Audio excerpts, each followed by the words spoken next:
Tudo bem? Seja bem-vindo. Lênio aqui, Descobrindo a Eletrônica.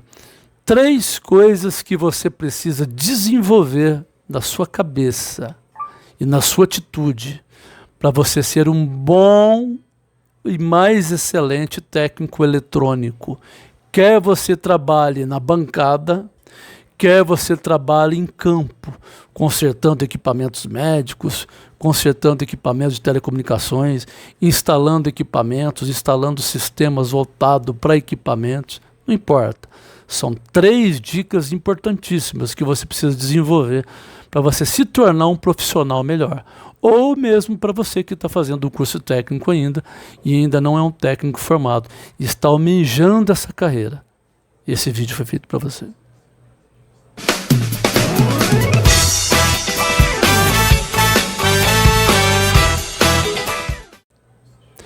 Quando eu entrei na primeira empresa, uma das primeiras empresas que eu fui trabalhar na assistência técnica, uma das primeiras empresas que eu fui trabalhar numa assistência técnica, existia no laboratório, né, depois de formado, quando eu vim para São Paulo, e embora eu já estava atuando já há 2 anos, 3 anos como auxiliar em oficinas, e depois que eu me formei na década de 90, eu vim para São Paulo, fiz estágio, e depois fui trabalhar numa grande empresa, que é a CID Informática S.A., que atendia o Brasil inteiro em automação bancária.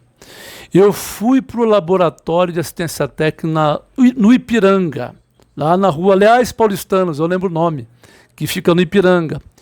E havia naquele lugar um técnico, eu não me lembro o nome dele, ele tinha um barbão assim, né?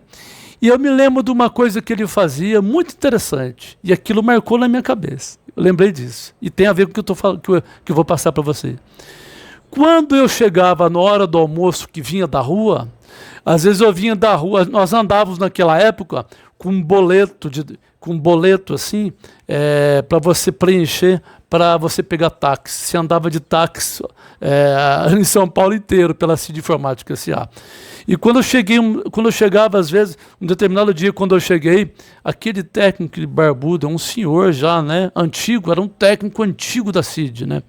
Ele estava sentado na hora do almoço, com um caderno, uma calculadora e um lápis, rabiscando circuitos eletrônicos. Rabiscando o circuito eletrônico. Isso mesmo. Ele era um dos líderes do laboratório da CID, lá na Leais Paulistanos. Aquilo marcou na minha cabeça, porque aquilo era um costume que eu tinha como estagiário, né? Porque a CID Informática foi a primeira empresa que eu fui trabalhar como técnico registrado eletrônico de manutenção, depois do meu estágio, né? E era o meu costume, todo horário de almoço, né, no estágio, escrevendo, analisando o circuito, aprendendo.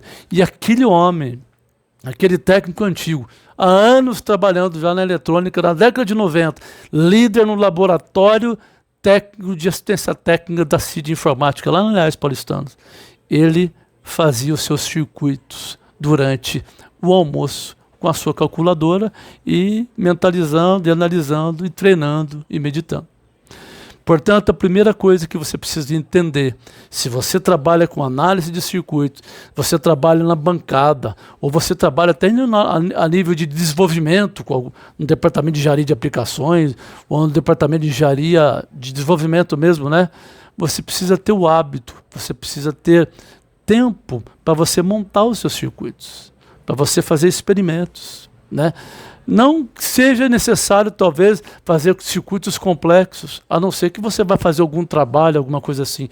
Não, mas você montar circuitos, exemplo de circuitos conceituais, para você mentalizar, para você desenvolver o fundamento em cima daqueles circuitos que você está revisando ou que você está aprendendo. Entendeu? Isso é muito importante, para que você desenvolva um raciocínio, entendeu? E que o seu cérebro, e que você fique pronto para responder no dia a dia às indagações da área que você está envolvido. Se você vai estar envolvido com bancada, consertando fontes de alimentação chaveadas ou não, equipamento, seja de qual for, se você tem essa habilidade de você desenvolver o raciocínio através dos circuitos, entendendo ou melhor como eles são, né? Tensões que devem ter, frequências que devem gerar, correntes que devem ter, tipos de realimentações, tipo de amplificações, osciladores, né? Conversores AD, DA, entendeu? Isso tudo é importante você, de tempo em tempo, você sentar e você avaliar, você fazer, você raciocinar e você mentalizar isso, para você estar com resposta rápida no seu dia a dia, para as análises que você fizer, entendeu? Esse é o primeiro ponto, portanto você precisa ter essa preocupação em separar um tempo para você não só escrever no papel, mas você montar circuitos, por menor que sejam eles, mas que sejam o suficiente para poder fundamentar em você, enraizar em você os fundamentos necessários que você vai estar sendo utilizado, que você vai estar usando no dia a dia. Isso é muito importante. Eu faço isso até hoje, entendeu? Tá bom? Uma outra questão, você precisa tirar, agora entra nesse modelo que eu falei para você, que eu dei o exemplo para você desse líder, né?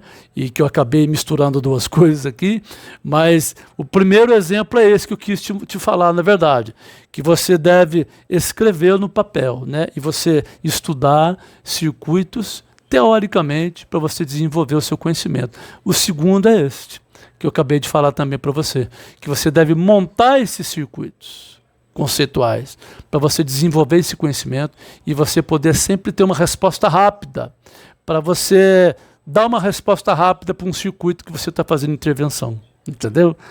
Para você está com osciloscópio, você está com multímetro, analisando com um diagrama elétrico ou não, ali naquele exato momento onde você vai estar analisando aquele circuito, se você tem essa prática, você vai ter uma resposta rápida, neural, entendeu? Para você poder resolver aquele problema. Porque você vai estar treinando você mesmo, a sua cabeça, né? Para você entender como as coisas fluem, qual é o sentido exatamente daquele circuito que está ali, o que ele faz e por que ele está ali. Tá? Então essas duas dicas principais, a escrita de circuitos e a segunda, a montagem. Tá? E uma terceira importante, se você não trabalha com manutenção em bancada, em concertos, quero te trazer uma dica, mas você trabalha em campo, por exemplo, né? Ou instalando sistemas, equipamentos, quero te trazer uma dica interessante, que vai te ajudar a você, quando você estiver em campo, você detectar problemas em campo dos equipamentos que você está instalando, entendeu? Sabe qual é essa dica? É você fazer o seguinte, você entender que quando você pega uma placa eletrônica, isso aqui é uma fonte de alimentação ATX, né, uma fonte chaveada. Quando você pega uma placa eletrônica e coloca na bancada, e essa placa eletrônica ela está com defeito, e você vai consertá-la, neste conserto que você vai fazer desta placa, quer você utilizando multímetro, osciloscópio, quer seja a instrumentação que você vá utilizar, o fato de você estar se dedicando a consertar esta placa eletrônica, isto vai desenvolver em você algo muito além muito além de aprender a consertar. Sim. Isso vai desenvolver em você técnica de busca por solução. Técnica de busca por solução. Eu trabalhei em campo muitos anos e em bancada muitos anos.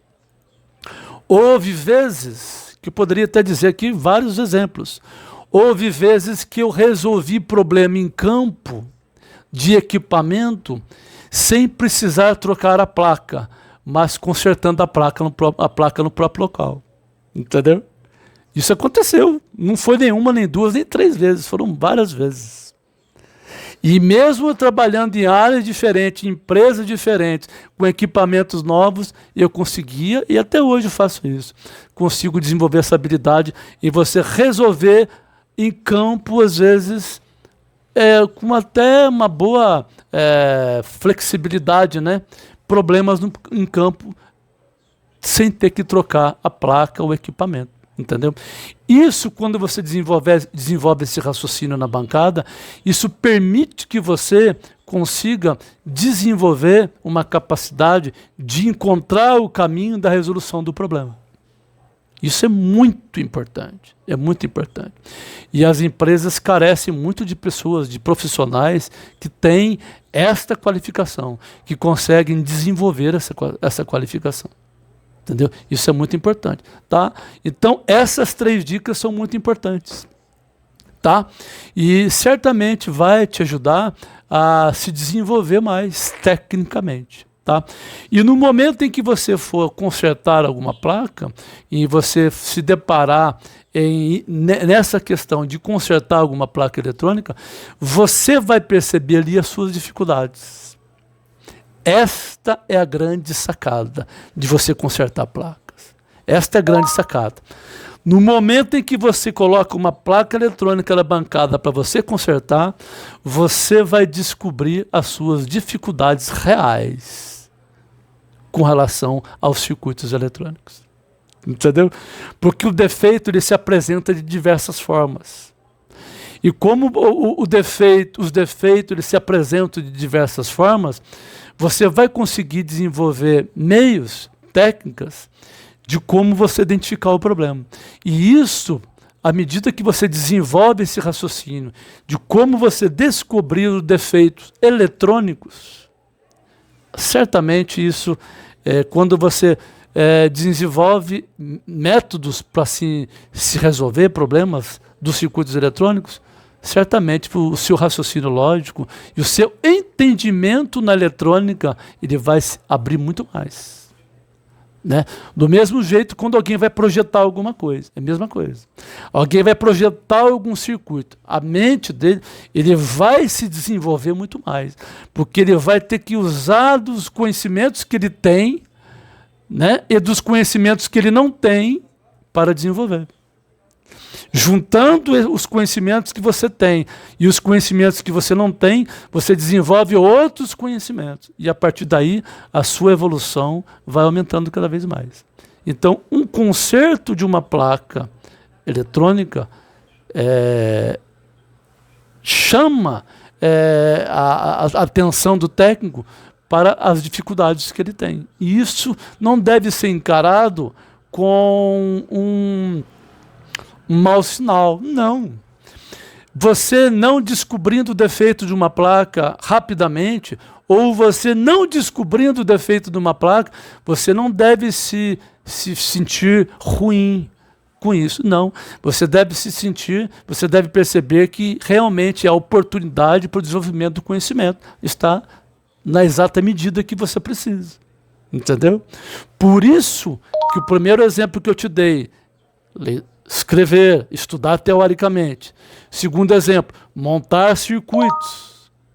E o terceiro exemplo, consertar placas, são esse tripé, tenho certeza, com experiência de algum tempinho já no mercado, para dizer para você, a pessoa, o técnico ou o engenheiro, né, que desenvolve essa capacidade, cada vez mais, ele se torna uma pessoa muito mais rápida em resolver problemas. Talvez não tão rápido em resolver problemas, porque existem problemas e problemas, mas certamente resposta neurológica mais rápida na identificação de problemas e buscar solução para eles. Beleza? Essas são as dicas que eu queria trazer para você.